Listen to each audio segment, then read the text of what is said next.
বে বাল এই জানা তো বে বে গাড়ি দাঁড়িয়ে আনছে বে গাড়ি দাঁড়িয়ে গাড়ি নয় পুলিশ। পুলিশ হ্যাঁ তো লাগবে রে শালা তোরে তো লাগবে কইছিলাম বে লাগবে এখন 1000 টাকা লাগবে তোর ফাইন বে 1000 টাকা ফাইন লাগবে তোকে 1000 টাকা?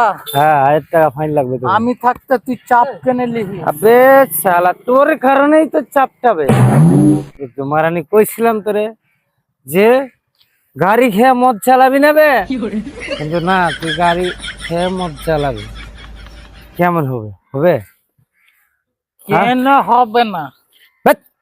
কেন হবে মানে তোরে কইছিলাম গাড়ি মাথায় রেখে হেলমেট চালাবি তো তুই কি করছিস করিস নাই সেটা হ্যাঁ হেলমেট কই তো দেখি পুলিশের দেখি যাবি